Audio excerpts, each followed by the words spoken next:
Good morning. Somebody just called me sir. That never happens. All right. We ready? I'm in a great mood today. I don't know why. I have no reason to be in a great mood. I'm in a good mood. That usually means, whoa! Are you okay? Did you break something? All right. You sure you're okay? All right. Take a minute. You want a chair?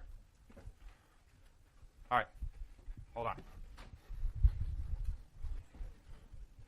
You want to sit up on this chair? Here you go. You got it? Oh. All right. Do you want me to go get someone or are you okay?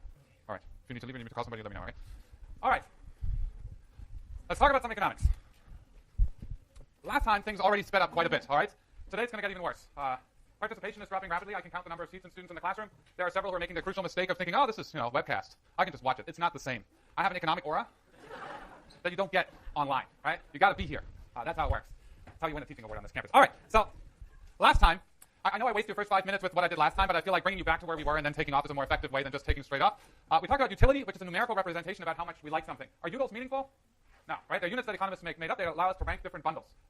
So they're like, an Audi and two BMWs better than two BMWs and an Audi. So we talked about utility, which is measures the overall level of happiness, and it's different from marginal utility, which means from the bundle you're currently consuming, if I give you one more unit of either a Reese's or one more unit of a Hershey's, how much does your utility change, right? So for those of you who remember calculus, it's the first partial derivative of the utility function, but in regular words, it just means the change in utility from a one unit change in one good, holding the rest of the world constant. The marginal rate of substitution is the rate at which you're willing to trade off between Reese's and Hershey's, and what we showed last time, which was really mind-blowing, right? Mind-boggling, as Will Ferrell would say, is that we can relate the willingness at which you're willing to trade off between Reese's and Hershey's to the marginal utility of these two goods. So the marginal rate of substitution we showed last time is equal to the ratio of marginal utility. Then we moved on from the things you like, meaning your tastes and preferences, to what you actually can afford, our representation of scarcity, which was the budget constraint. You have a certain amount of money, you're facing certain prices, which you don't control. There's no bargaining here. We can bargain in economics, trust me, but you don't want to get there yet. So there's prices you take as given and income you take as given. So you've got to spend your money on either Reese's or Hershey's, and that gives you a different choice set of bundles you can choose to consume, which is reflected in the budget constraint. The budget constraint is simply the set of all bundles that you can afford to buy, and there's zero money left over, given your income and the prices of these goods. So that's our notion of scarcity. Then we did a little bit of manipulation of the formula for the budget constraint, showed that the slope of the budget constraint, which is the rate at which you can exchange Reese's for more Hershey's, is equal to the ratio of prices, right? So the slope of the budget constraint depends on the relative prices of these two goods. And then last time we ended with this sort of maybe the most important result in all of microeconomics. I get excited, so there's a lot of most important results in my class, but this is a big one, where we simply show that the optimal consumption bundle is where the marginal rate of transformation is equal to the marginal rate of substitution. We then drew this awesome picture, which was really just so awesome. Hello. Don't mess with me, Microsoft. I'm not in the mood. All right. So if we draw our budget constraint, let's assume you have $8 and both goods cost $1 each, right? So our budget constraint goes from 80 to 08. We remember that, just as a quick refresher, this intercept here is if you spend all your income on Hershey's, right? That's how many Hershey's you can afford, so it's Y over the price of Hershey's. If you have $8 and Hershey's cost $1, you can afford 8 Hershey's. This intercept right here is Y over the price of Reese's, your income, $8, divided by the price of Reese's here, which is $1, you can afford 8, or any of the combinations in between those 2 points. So that's our budget constraint. The slope of this thing, right here, is simply going to be the ratio of prices, minus PH over PR. We showed that last time. Then what I said is take an indifference curve, right? Get yourself on the highest indifference curve you can get onto, and still consume a bundle that you can afford. That's on your budget constraint. So the magic indifference curve, let's say that this is Max's. Ugh, that was ugly. Let's try that again. All right. I'm not going to talk while I draw this for a second. That's not. Oh, wow. Maybe my hands are a little bit shaky from the caffeine in the morning. Okay. Man. Anybody here want to draw this for me? Okay, I'm going to cheat. Are you ready? And then a big dot right here. It's pretty good. You know what I mean, right? So this is the indifference curve I want right here. I can't get on an indifference curve that is further away from the origin along a straight line and still consume a point on the budget constraint. So assume that here there's an actual tangency, right? They share exactly 1 point the indifference curve in the budget constraint. And at that point, here, nice ringer, the marginal rate of substitution, meaning the slope of your indifference curve, the rate at which you're willing to substitute between Reese's and Hershey's, is exactly equal to the slope at which the market will let you exchange these goods for each other. So these are all slides from last time, which is why I'm sort of blowing through those. So there's 3 ways of expressing that, right? The 3 ways we're expressing what's happening at this optimal bundle for an interior solution where you're consuming positive quantities of both goods is at an interior optimum, meaning at the optimal bundle here, the indifference curve is tangent to the budget constraints. That's not very insightful and kind of boring. The second way is to say where the marginal rate of substitution is equal to the marginal rate of transformation, or the rate at which you're willing to substitute is equal to the rate at which the market will let you do that. Or the way I like to say it is that the last dollar spent on Reese's gives me the same additional utility as the last dollar spent on Hershey's. So I have no incentive to shift my last dollar in either direction. I am happy at that point. I have no incentive to move away from it. That's where we were last time. So this is easy, all right? Now I'm going to make your life hard. Well, not that difficult, right? But let's now look at things where we have so-called corner solutions, right? We started talking about this last time where I say, you don't consume positive quantities of certain goods. What I mean by that, who here does not own a Stanford University t-shirt? Right? Vast majority. For the rest of you, shame on you. All right. Unless you transfer it, then awesome. But the point here is we need to have a model that's flexible enough to allow for the fact that there are lots and lots of things we consume zero of, right? So the world is not a world of interior solutions. The world is a world of where, in fact, most of the goods we consume zero quantities of. Kale. Ugh, right? It's right here, corner solution for sure. I grow it, my family eats it, and I ignore it. That's the way it works for me. So the notion here is what we've got now is at the optimal bundle, we still need to get on the highest indifference curve we can get on, but now we don't want to be in the middle somewhere where we're consuming positive quantities of both things, but we're consuming things, positive quantities of one of the goods and no quantity of the other goods, meaning we're against one of the axes. We're either at all Reese's or all Hershey's, but we're not in the interior where we're consuming Reese's and Hershey's. Whoa, Max, how do you do that? Well, this is what they pay me the big bucks for. Let's do it. So Max thinks Dasani and Arrowhead are perfect substitutes. And Max made up a bad example, which I'm going to change. I'm going to say I have an income of $8, all right? Dasani costs $1 a 16-ounce bottle, and Arrowhead costs $2 a 16-ounce bottle. It's one of these weird sales where one of the brands goes on sale and the other one doesn't, and everybody buys the cheaper brand, right? That's the sort of intuition here, and that's what should happen. So let's put Dasani on our y-axis and Arrowhead on the x-axis. Let's start with drawing our budget constraint. I'm going to try and stick to the fact by drawing the budget constraint in red, right? Scarcity. So if I have $8, Dasani, which is on the y-axis, costs $1 a bottle. I can afford 8 units, right? If I spend all my money on Dasani. If Arrowhead costs $2 and I have $8 of income, I can afford 4 bottles of this stuff. So my budget constraint, we know it's a straight line, connects these 2 points. This here is my budget constraint. Okay, without doing any economics or fancy graph drawing, where would you consume if these were perfect substitutes to you? Intuitively, don't think about indifference curves, right? One costs half the price of the other, they're perfect substitutes for you. What should you be consuming all of?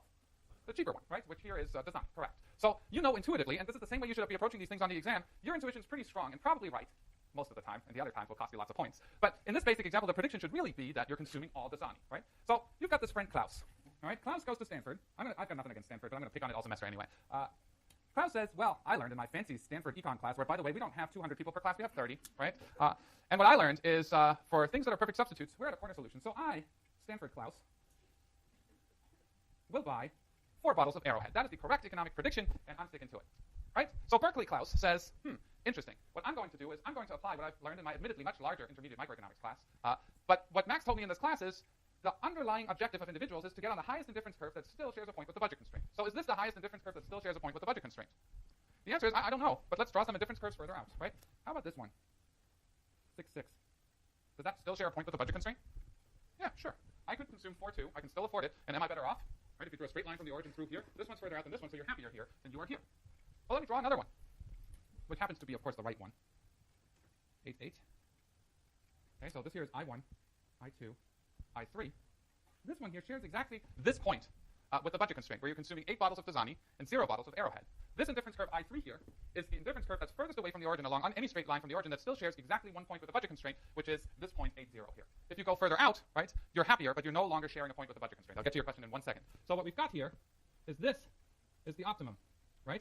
Highest indifference curve you can get on and still be on the budget constraint. Right? This here, ladies and gentlemen, is a corner solution. Inspired by the fantastic 1980s romantic movie Dirty Dancing, Nobody Puts My Baby in the Corner. Right? So the point here is you're in a corner because you're only consuming some of one good and none of the other. That's what economists call a corner solution. You had a question? Yes. Right? So this is an important point to point out, and you should always think about this when I write questions, is the giveaway here about what types of indifference curves I want you to draw is given in the setup of the question. Right? Here we have perfect substitutes, and we know that for perfect substitutes from 2 lectures ago, indifference curves are straight line with constant marginal rate of transformation. All right, here's a piece of insight. It's worth $1. One George Washington. At the optimum here, is the marginal rate of transformation equal to the marginal rate of substitution? Raise your hand if you know the answer. Marginal rate of transformation equal to the marginal rate of substitution at the optimum.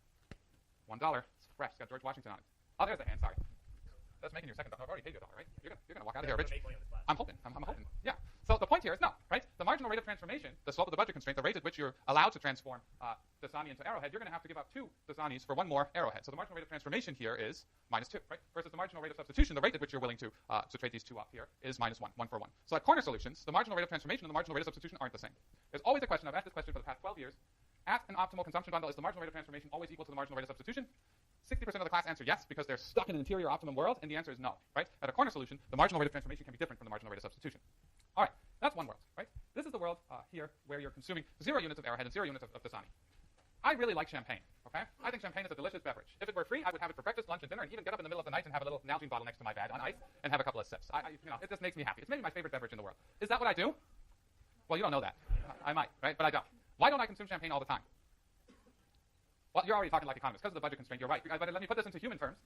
It's really expensive, right? I don't like cheap champagne. I like good champagne, all right? So I consume it about once a year, and that's it. But the point here is, does that mean I never consume champagne? No, right? I just consume it rarely. Do I drive a Ferrari to work? No, you don't know that either. But no, I have a very attractive, so if you ever see a really dirty Ford C-Max with some arrogant CO2 license plate, that's my car. It's ugly, but I love it. Good stereo. So the point here is, there's this company, I love race cars, as we all know by now. There's this company out there that lets you drive really expensive cars around a racetrack for a couple of laps. So I'm always looking at that thing. It's always really expensive. It's like $1,000. And then what happens at Christmas time?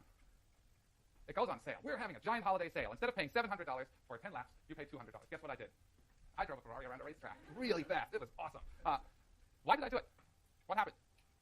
The price changed, right? So sometimes when prices are really high, you consume zero of certain goods, but if the price changes, all of a sudden you consume positive quantities of it. So this example right here, perfect substitutes, unless the prices are exactly equal, which is a weird scenario, but you will always consume all of the cheaper good, right? So you will always be at a corner for this one, unless the prices are exactly the same, then it's not clear what combination you will consume.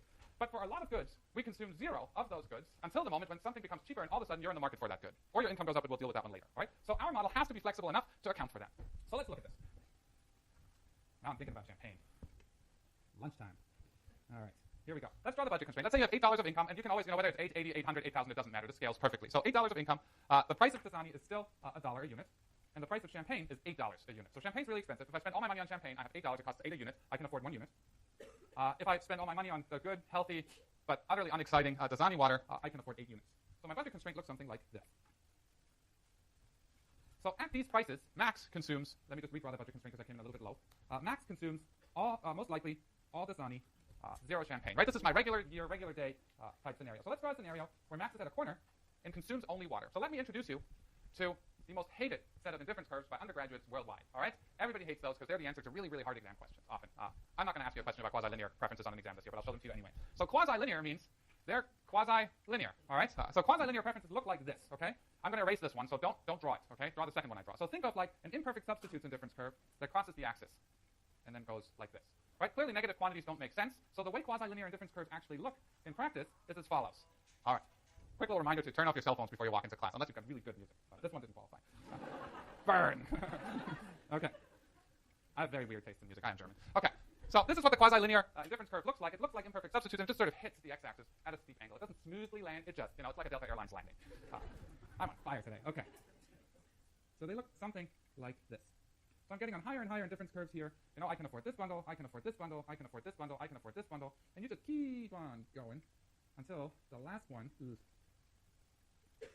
big dot, right? So you go from this indifference curve I1 to I2 to I3 to I4 to I5 to I6, right? And your level of utility goes up higher as you get on a higher indifference curve. So this is lowest, second lowest, third lowest, third highest, second highest, highest level of utility.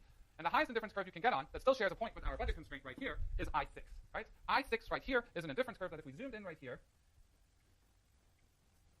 right? I mean, this is sort of hideous. Let's fix that now that I've got you here. Never mind, nothing's going on, right? There we go. But you can see that this indifference curve is furthest out. It shares one point, which is the 8-0 point, right? You're consuming all water, zero champagne. Now, what do sales do to us? We go crazy for sales, right? We all love a good sale. So what if champagne all of a sudden goes on sale? Either, buy one, get 7 free, or, buy one at $1. Meaning champagne now has a drastic drop in prices, and it goes from $8 a bottle to $1 a bottle. So let's draw what that budget constraint looks like. Champagne here, Dasani here. So if I spend all my money on champagne, now I can afford 8 bottles of champagne or 8 bottles of Dasani. So my budget constraint now looks something like this. There we go. That's my budget constraint. My new marginal rate of transformation is now -1, right? I can exchange them 1 for 1 at the store because the price is the same. And now I'm going to see what type of consumption bundle I'm going to consume at this optimum, right? So let me give you some quasi-linear indifference curves, right? My preferences didn't change. The only thing that changed here is prices. I hope I'm going to get this right. I'm a little nervous. Okay? If you flip back and forth on your graphs, these aren't going to look the same, but... Okay. So this one here, move. This one here is my previous I6, okay? And this one here is now I7. Let me explain to you what I did here, okay? So I6 is the indifference curve that in my previous graph went right through my 8-0 point right here, right? I'm going to draw that same indifference curve right here again. Right there. Now, is that indifference curve I6 the highest indifference curve I can get on? The answer is no, right? There's an indifference curve I7 right here because you can see I6 cuts through this new budget constraint right here. There's now this whole portion of the budget constraint that I want to get onto, right? And my indifference curve I7 right here is further out than I6, and it shares a point with the budget constraint. It's badly drawn right here, so move this thing in a little bit so it's exactly tangent to